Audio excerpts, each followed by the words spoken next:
ಈಸಿಯಾಗಿ ಮನೇಲಿ ಮಾಡುವಂಥ ರೆಸಿಪೀಸ್ ಬ್ಯಾಚುಲರು ಮಾಡ್ಕೊಳ್ಬೋದು. ಪುದೀನ ರೈಸ್. ಈಗ ಕೊತ್ತಂಬರಿ ಹಾಕಿದ್ದೀನಿ, ಪುದೀನ, ಕರಿಬೇವು, ಹಸಿಮೆಣಸಿನ್ಕಾಯಿ, ಶುಂಠಿ, ಬೆಳ್ಳುಳ್ಳಿ ಪೇಸ್ಟ್ ಮಾಡ್ಕೋಬೇಕು. ಒಂದು ಸ್ವಲ್ಪ ನೀರು ಹಾಕಿ ಒಂದ್ಸಲ ಮಾಡಿ ಸ್ಟವ್ ಆನ್ ಮಾಡಿ ಎಣ್ಣೆನ ಹಾಕಿ ಒಂದು 3 ಸ್ಪೂನ್ ಹಾಕಬೇಕು. 1 ಸ್ಪೂನ್ ಸಾಸಿವೆ, ಉದ್ದಿನಬೇಳೆ, ಜೀರಿಗೆ, ಜೀರಿಗೆ ಸಾಸಿವೆ ಹಾಕಿದೀವಿ ಅನಿಸಿವೆ. ಚಟ್ಪಟ್ ಅನ್ನೋ ಮಟ್ಟ ವಿಡಿಯೋ ಮಾಡಕ್ಕೆ ಹೋಗ್ಬಿಡೋದು. ಎಣ್ಣೆ ಕಾದ್ಮೇಲೆ ಹಾಕಬೇಕು ಕರಿಬೇವು,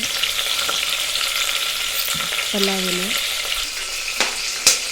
ಈರುಳ್ಳಿ, ಹೆಚ್ಚಿರ್ತಕ್ಕಂಥ ಆಲೂಗಡ್ಡೆ,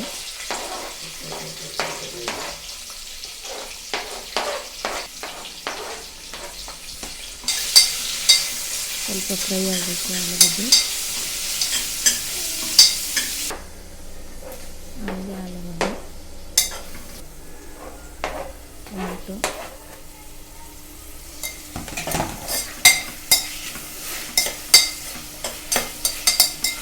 ಒಂದು 2-3 ಮಿನಿಟ್ಸ್ ಫ್ರೈ ಆಗಬೇಕು. ಶುಂಠಿ ಪೇಸ್ಟ್ ಸ್ವಲ್ಪ ಜಾಸ್ತಿ ಹಾಕ್ಬೋದು, ಒಂದು ಅರ್ಧ ಸ್ಪೂನ್ ಶುಂಠಿ ಪೇಸ್ಟ್. ಗರಂ ಮಸಾಲೆ ಪುಡಿ ಮನೆಯಲ್ಲೇ ಮಾಡಿರುವಂಥದ್ದು. ಈಗ ರುಬ್ಬಿರ್ತಕ್ಕಂಥ ಮಸಾಲೆ,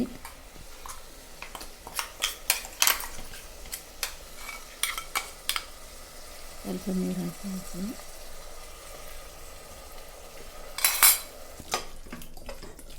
ಎಣ್ಣೆಯಲ್ಲಿ ಚೆನ್ನಾಗಿ ಫ್ರೈ ಆಗಬೇಕು.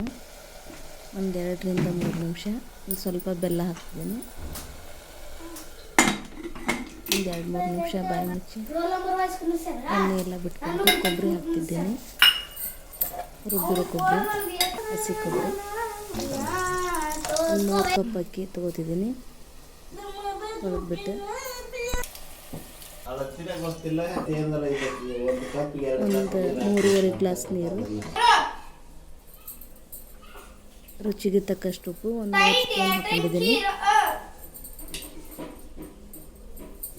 ಕುದಿ ಬರೋ ತನಕ ವೇಟ್ ಮಾಡಬೇಕು. ಸ್ವಲ್ಪ ಹೊರಗಡೆ ನೇಚರ್,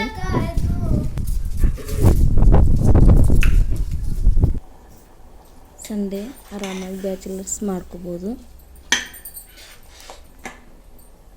ಈಸಿಯಾಗಿ, ಐಟಮ್ ಕಡಿಮೆ ಇದೆ. ಬಾಯ್ಲ್ ಆಗುತ್ತೆ ವೇಟ್ ಮಾಡಿ. ಆಮೇಲೆ ಕುಕ್ಕರ್ 2 ವಿಷಲ್ ಆಗಬೇಕು.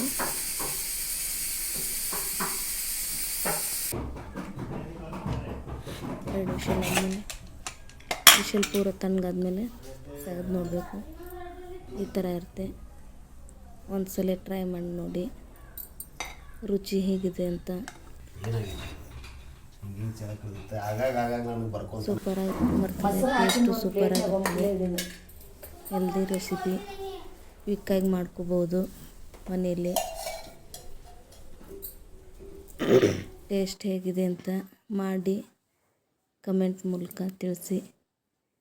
Thank you for watching.